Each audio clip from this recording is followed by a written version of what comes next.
Des confidences, de la musique, des projets, du rire. Vos stars et vos célébrités dévoilent la playlist de leur vie.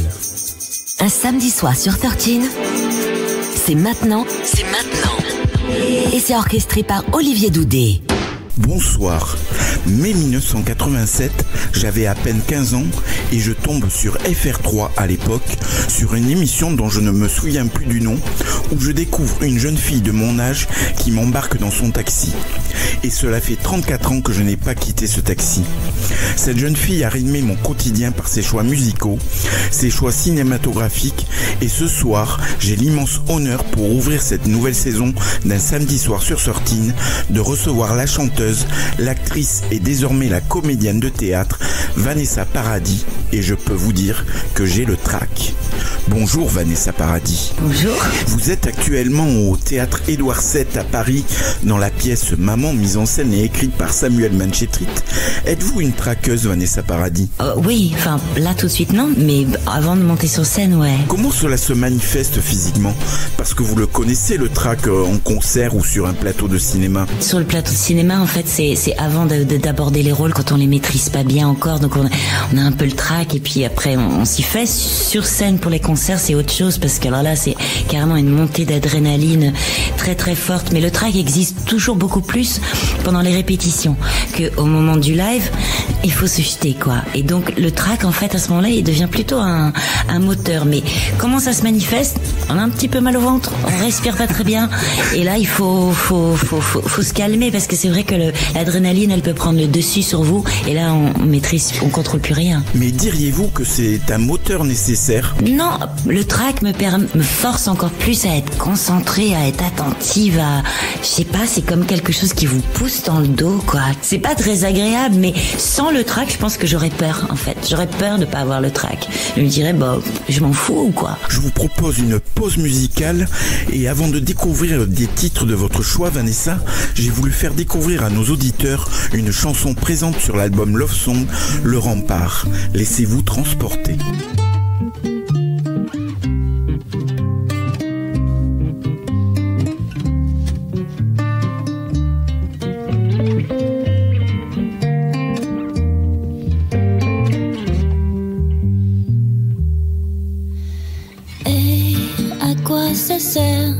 À quoi ça sert de venir te voir? À quoi ça sert? De quoi j'ai l'air quand je frappe à ta porte ce soir? Qu'est-ce que j'espère? Qu'est-ce que j'espère? Oui, qu'est-ce que j'espère? Qu'on me dise la fin de l'histoire, qu'on me libère, qu'on me repère, qu'on me dise si je viens, si je pars, que l'on m'éclaire, que l'on me fasse voir ce qu'il y a derrière cette histoire, derrière ce rempart. C'est un mystère.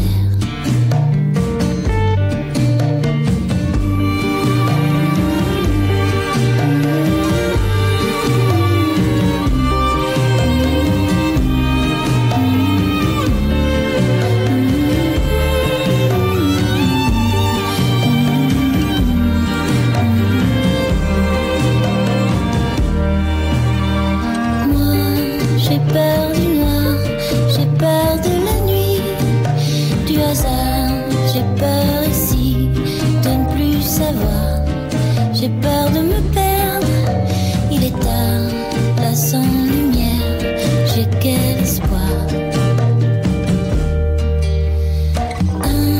Qu'est-ce que je dois faire? C'est vrai, je dois bien finir quelque part, loin de tes terres, de ta mémoire. Je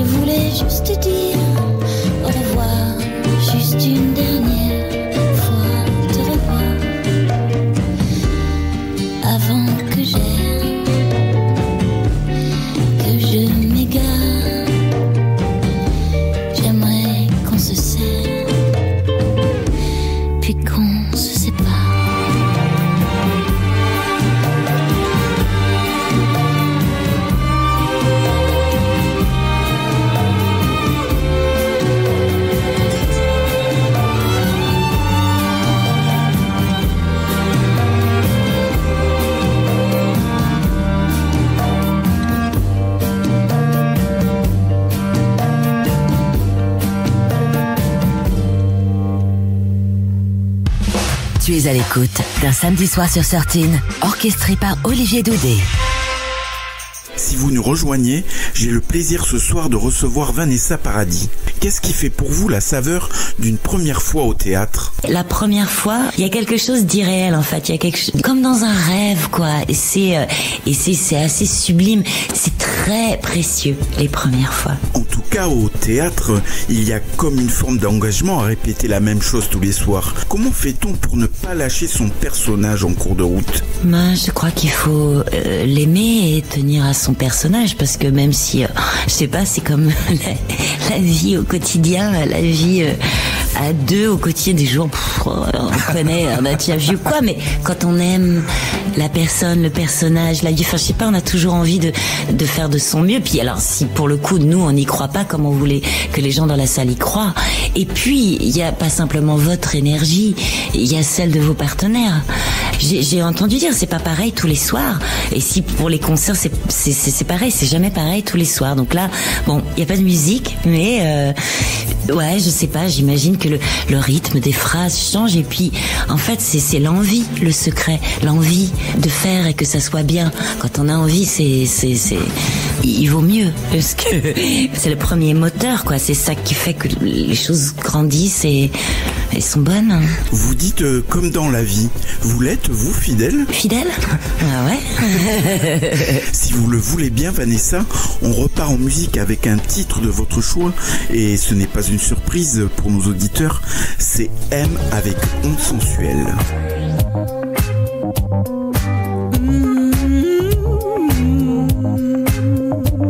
J'entends encore l'onde sensuelle de ta bouche sur la mienne. C'était si fort, c'était si beau, la philosophie de ton souffle entre mes mots. Les plumes volent encerclées par tes ondes, mes habits collent, faut que je m'inonde.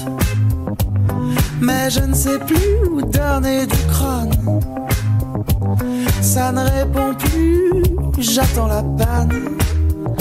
Comment t'atteindre, mais comment t'atteindre, onde sensuelle, toi qui me donnes des ailes, pourrais-je te rendre un jour éternel, pour nous lier jusqu'au ciel.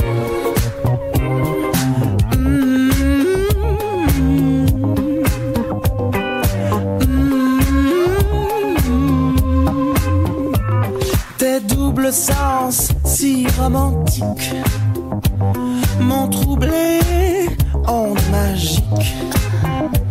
Y a-t-il un sens à ta venue? As-tu un nom? Moi non plus. Mais comment t'atteindre? Mais comment t'atteindre, onde sensuelle, toi qui me donnes des ailes, pourrais-je te rendre un jour éternel, pour nous lier jusqu'au ciel.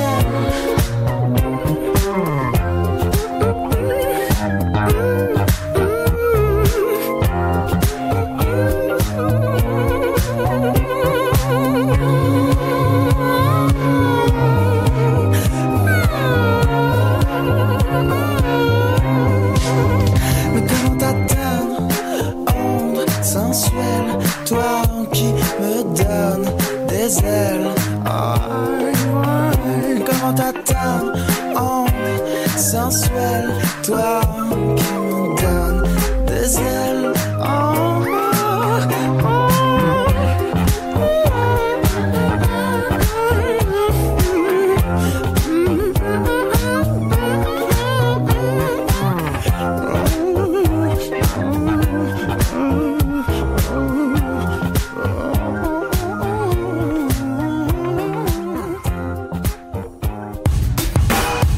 Samedi soir sur 13, vos stars préférées se confient au micro d'Olivier Doudé.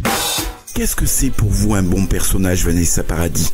Un personnage qui prend possession de vous ou un personnage qui, malgré vous, vous contrôle au contraire?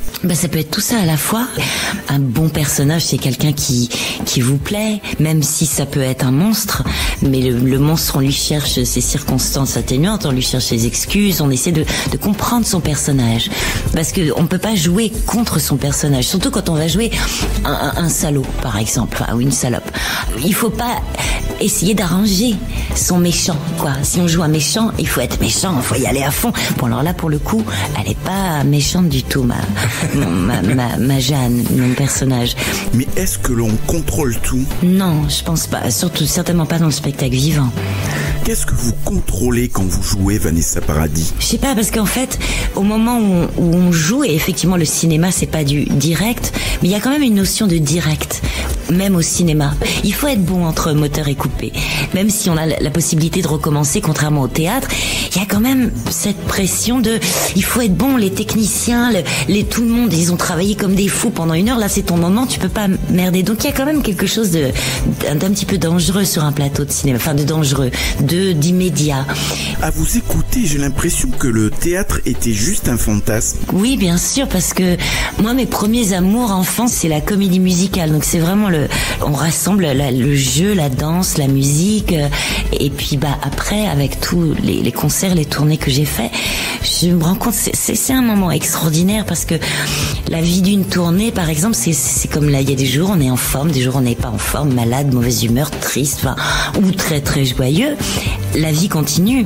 Et il y a des soirs, on va rentrer sur scène, on n'est absolument pas prêt à donner le meilleur de soi-même, et il y a quand même quelque chose d'extraordinaire qui se passe à partir du moment où on monte sur scène.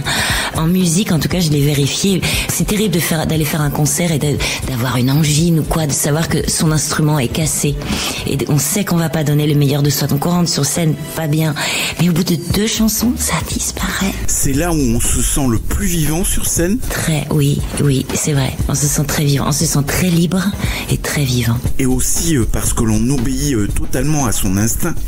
L'instinct, quel guide est-il pour la comédienne que vous êtes, Vanessa Paradis? Il est très important, l'instinct, parce que même si évidemment la technique, les répétitions, le travail, mais l'instinct va être la chose qui va faire que justement ça va être différent tous les soirs, c'est-à-dire l'instinct, ou en tout cas de vivre pleinement le moment et de prendre pleinement la réplique que votre partenaire vous dit, et la veille il vous l'a pas dit exactement de cette manière, ce soir-là il vous l'a dit comme ça, et donc vous allez répondre différemment, et c'est ça qui fait que, je sais pas, en tout cas tous les soirs il faut prendre le plaisir de jouer et de dire ce texte comme si c'était la première fois. Et vous a-t-il déjà égaré cet instinct? Je crois pas. On peut être perdu dans sa tête, on peut bien sûr ou être en manque d'inspiration, tout ça. Mais au moment où on utilise notre instinct, c'est un peu dans l'action, quoi, quand même. Donc c'est au moment d'y aller. Et puis, voilà, faut y aller à fond, pas à demi. Allez, on se fait une petite pause musicale avec votre choix, Vanessa Paradis. Et c'est tout naturellement le grand Serge Gainsbourg avec L'eau à la bouche.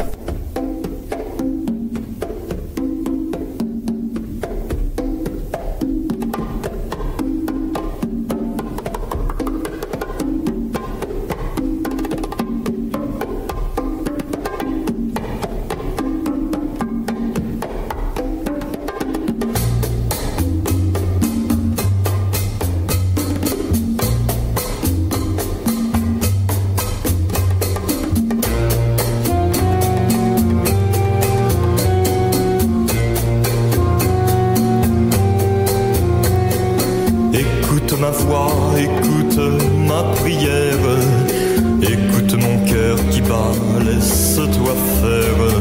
Je t'en prie, ne sois pas farouche, quand me vient l'eau à la bouche.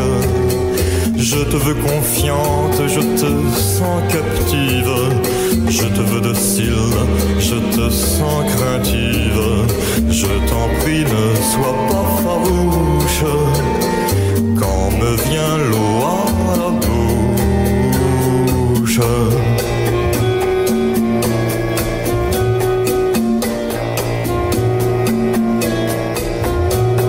Laisse-toi au gré du courant, porté dans le lit du torrent, et dans le mien. Si tu veux bien, quittons la rive, partons à la dérive. Je te prendrai doucement et sans contrainte.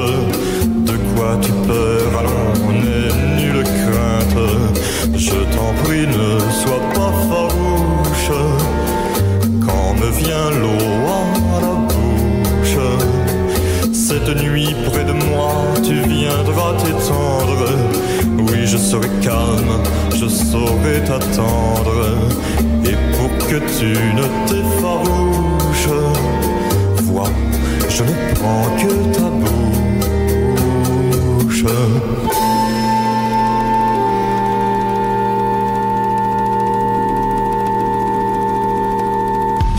Tu es à l'écoute d'un samedi soir sur Sortine, orchestré par Olivier Doudet.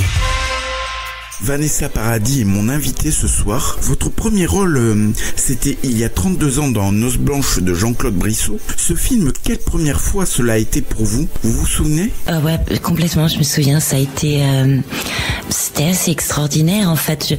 Alors c'était particulier parce que c'était une époque où j'avais encore un rapport assez compliqué avec le public et en particulier avec les gens de mon âge, les adolescents. J'avais 16 ans je crois à l'époque. C'était d'une violence rare, il faut le rappeler. Ouais, c'était assez dur et puis il y avait quelque chose, il fallait que je me fasse un petit peu violence pour me dire que je sais pas, qu'on se moquait pas de moi ou qu'on m'appréciait peut-être, mais c'était pas le cas. C'était une première fois qui a été formatrice pour vous? Bah extrêmement, parce que Jean-Claude Brissot est très très bon metteur en scène et très bon directeur d'acteurs et puis qui avait vraiment tellement envie de m'éloigner de mon image de la chanteuse de Joe le Taxi, tout ça, et qui voulait jouer le personnage d'une jeune femme qui était une ex-prostituée, héroïnomane et tout ça, et qui tombait amoureuse de son professeur de quelques décennies de plus qu'elle.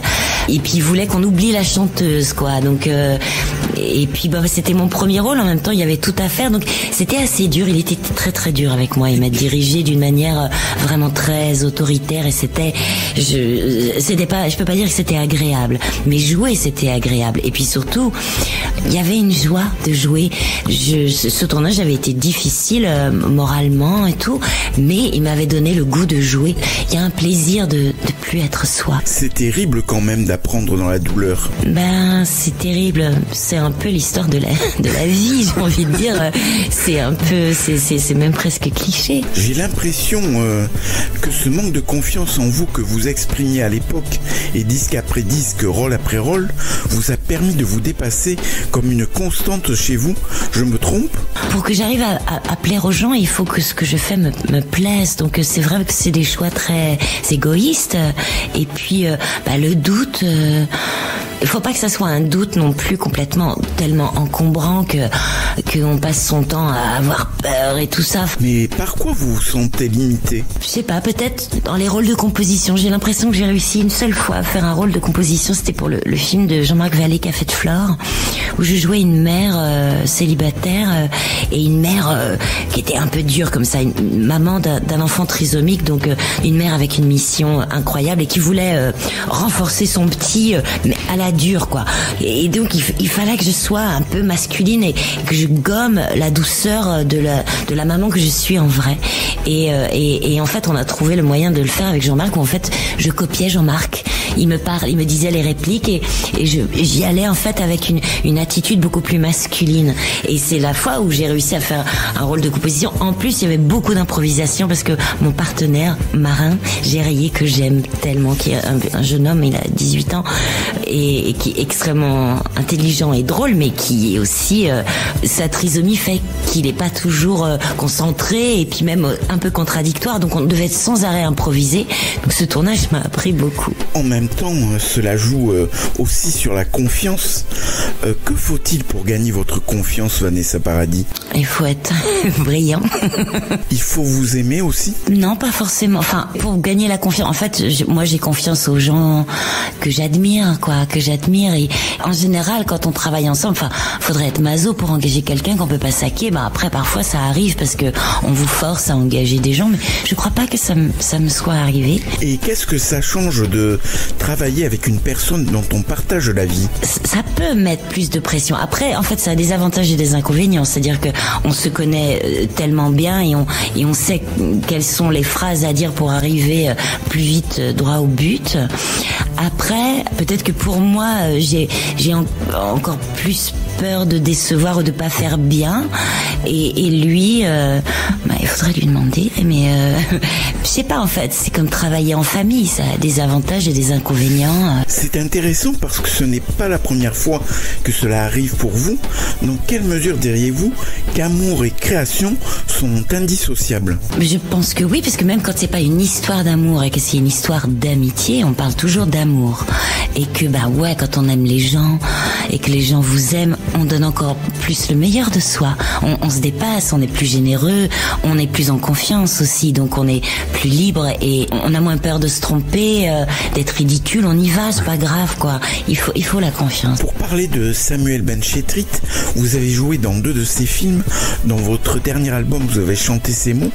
Pourquoi ces mots à lui? Ils sont beaux et puis ils sont, il y a quelque chose, ça mêle le réel, l'absurde, la poésie. C'est toujours drôle et en même temps extrêmement tendre.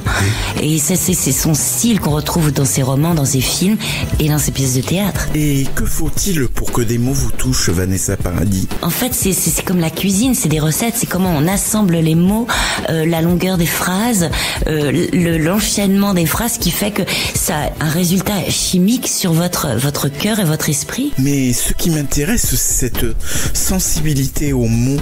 Vous avez toujours su que vous l'aviez en vous? Non, je crois pas, parce qu'en plus j'ai lu assez tardivement dans ma vie, mais j'ai quand même toujours été entourée de poètes. Enfin, le premier c'était Étienne Rodagil quand même. Oui. C'était, je sais pas, j'avais 13-14 ans puis c'était surtout de l'entendre parler, Étienne, c'était tellement fabuleux parce que je sais pas, quand les mots vous touchent, je sais pas, j'ai l'impression que ça met du soleil dans la vie, quoi. La vie est plus belle. Cela me fait penser au grand Serge Gainsbourg, dont on commémore cette année les 30 ans de sa disparition. Vous avez collaboré avec lui pour votre 2e album, Variations sur le même thème. Quel tournant cela a été pour vous? Vous aviez à l'époque 17-18 ans, je crois. Ouais, j'avais 17 ans. Alors c'est un gros tournant, parce qu'en fait, il y a eu beaucoup de choses qui se sont passées. C'est que d'abord, j'ai tourné le film de Noces Blanches de Jean-Claude Brissot. Et quand ce film est sorti, ça a changé totalement la perception des gens sur moi. C'est qu'on a arrêté de se foutre de moi et on s'est dit, oh, elle a peut-être quand même un petit peu de talent, un petit truc, et que c'est ce film qui m'a enfin laissé tranquille, où j'ai pu m'exprimer sans qu'on rigole, quoi. Et puis au même moment, quoi, j'enregistrais cet album avec Gainsbourg. C'était fou parce que comme beaucoup, j'ai grandi sur sa musique. Mon papa était dingue de lui, donc je connaissais tout ça par cœur. Et travailler avec lui, c'était assez irréel, parce que en fait, au départ, on devait juste faire un titre ensemble. Oui. Et puis, il vous a demandé est-ce que je peux tout faire? Ouais. Alors la musique était de Franck Langolf, les chansons, les musiques étaient déjà prêtes, et puis Serge a écrit tous les textes, et donc on a passé 3-4 mois ensemble. Et quel mot il vous a apporté? Je crois qu'on m'a souvent dit sois toi-même, quoi, sois toi-même. Je sais pas, il était très paternel. J'ai pas du tout eu affaire au Gainsbourg provocateur ou quoi. Il était d'une douceur et d'une élégance vraiment époustouflante. Et puis c'était incroyable. Je vais pas regretter, mais j'étais très jeune. J'aurais posé tellement de questions aujourd'hui. J'étais très très intimidée et je prenais ce qu'il me donnait, en fait. À part, quand même, je l'ai un peu bousculé, parce que parfois, il pouvait écrire des choses où on sentait qu'il n'avait pas fait d'efforts. Et donc, quelquefois, si, il pouvait, par, je sais pas, flemme ou quoi. Et donc, quelquefois, je l'ai un petit peu embêté, lui demander de réécrire certaines phrases pour que ce soit bien. Il a rigolé ou pas? Non, il a râlé. Et puis après, mais il l'a fait. Je vous propose qu'on les écoute, ces mots, avec un titre que j'adore sur cet album, c'est Ophélie. On est avec Vanessa Paradis et c'est bien.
samedi soir sur 13, vos stars préférées se confient au micro d'Olivier Doudet.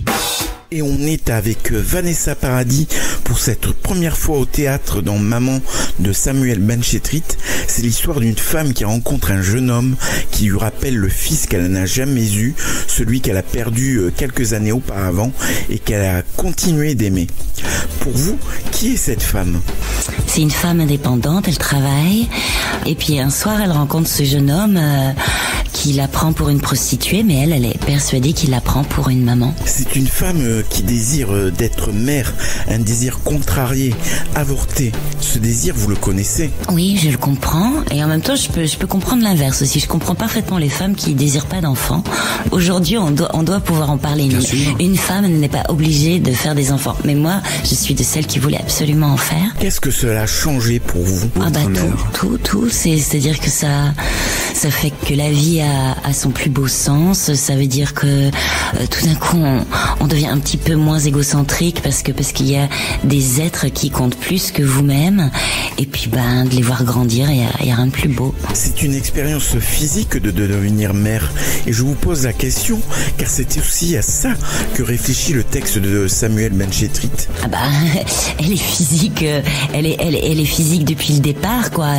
La vie grandit on sent son enfant pendant 9 mois en soi, mais en fait, quand l'enfant naît, on le rencontre vraiment pour la première fois, parce que moi, je me rappelle encore du regard de mes enfants, et que c'est tellement impressionnant, et que là, à partir de là, il faut s'occuper de quelqu'un qui compte plus que vous-même. Dans la pièce, ça passe d'abord par un contact, effectivement.